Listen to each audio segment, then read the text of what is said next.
Hi friends, అందరికీ నమస్తే. అందరూ ఏం చేస్తున్నారు, ఎలా ఉన్నారు? ఈరోజు మన వీడియో ఏంటంటే చాలామందికి వచ్చే ఒక డౌట్ కోసం నేను ఈరోజు వీడియో చేస్తున్నానండి.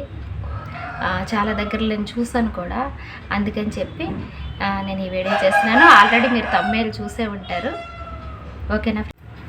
చాలామంది ఏమనుకుంటూ ఉంటారంటే చనిపోయిన వారి వస్త్రాలని మనం ధరించవచ్చా, ధరిస్తే ఏమవుతుంది, వాళ్ళు వాడిన వస్తువులు అంటే వాచ్లు, గాజులు, ఇలాంటి కొన్ని వస్తువులు మనం వాడచ్చా, వాడితే వాళ్ళు ఏమైనా కళ్ళలో కనిపిస్తారా, దానివల్ల మనకి ఏమైనా సరే ప్రాబ్లమ్స్ వస్తాయా, లేదా మన ఆరోగ్యం ఏమైనా పాడవుతుందా, ఇలాంటి అనుమానాలు అయితే చాలామందికి ఉంటాయండి.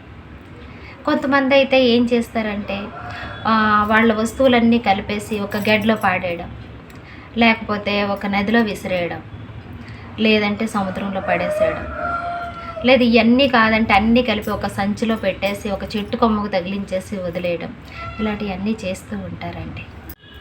ఇదైతే మాత్రం చాలా తప్పండి. అంటారా, వాళ్ళ శరీరం మీద ఉండే నగలు మనం తీసుకుంటున్నామా, అయ్యేమైనా మనం పాడేస్తున్నామా అండి, ఎవరికైనా ఇచ్చేస్తున్నామా? మరి అలాంటప్పుడు ఈ వస్త్రాలను మాత్రం ఎందుకండి మనం వాడట్లేదు, దానివల్ల ఏదో అనర్థం జరుగుతుందని ఎందుకండి అనుకుంటున్నాము? అలా ఏమీ లేదండి. ఇదైతే మాత్రం మూఢనమ్మకం.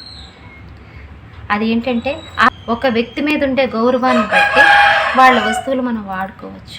వాళ్ళు ఎంతో అభిమానిస్తాము, ఎంతో ప్రేమిస్తాము, వాళ్ళ జ్ఞాపకాలు ఎప్పుడు మన మైండ్లో ఉంటాయి, మనసులో ఉంటాయి. మరి అలాంటప్పుడు వాళ్ళ వస్తువులు మనం వాడడానికి ఏంటంటే ప్రాబ్లం? అలాంటిది ఏమీ లేదండి, చక్కగా వాడుకోవచ్చు, మనకి ఏమీ కాదు. ఇదైతే మాత్రం నేను 100% చెప్తున్నాను.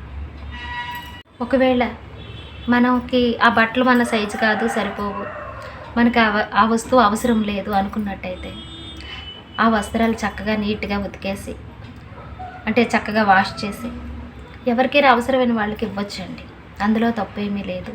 లేదా ఆ వస్తువులు ఎవరికైనా ఉపయోగపడే వాళ్ళకి, అంటే వాళ్ళు ఎంతో ఇష్టంగా చదువుకునే బుక్స్ కావచ్చు, వాళ్ళు వాడే వాలు కుర్చీ కావచ్చు, వాళ్ళు ఎంతో ఇష్టంగా చూసుకునే ఒక మొక్క కావచ్చు, ఏదైనా సరే మనకి నచ్చినట్టయితే మనం వాడుకోవచ్చు, లేదా అవసరం ఉన్న వ్యక్తులకి మనం ఇవ్వచ్చు.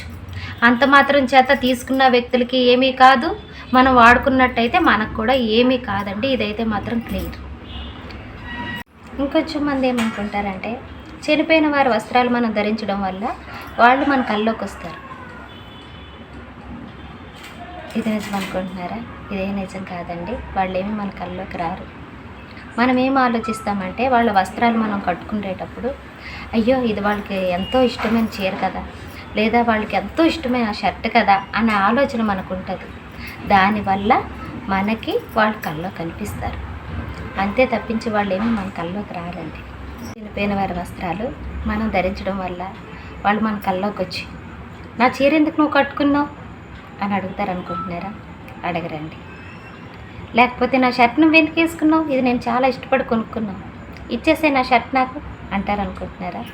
అలా కూడా ఏమీ అనరు ఫ్రెండ్స్. చక్కగా మనం ఏ భయాలు పెట్టుకోకుండా మీరు చనిపోయిన వారి వస్త్రాలు ధరించవచ్చు, ఓకేనా ఫ్రెండ్స్? నేను చెప్పిన విషయం కనుక మీకు నచ్చినట్టయితే నా వీడియోకి ఒక కామెంట్ చేయండి, ఒక లైక్ చేసి మీ ఫ్రెండ్స్ ఎవరికైనా సరే షేర్ చేయండి. ఎందుకంటే చాలామందికి ఇలాంటి డౌట్సే ఉంటాయి. ఇలాంటి మరిన్ని మంచి విషయాలు మనం మాట్లాడుకోవడానికి మన ఛానల్ని సబ్స్క్రైబ్ చేసుకోండి, ఓకేనా ఫ్రెండ్స్? Bye bye.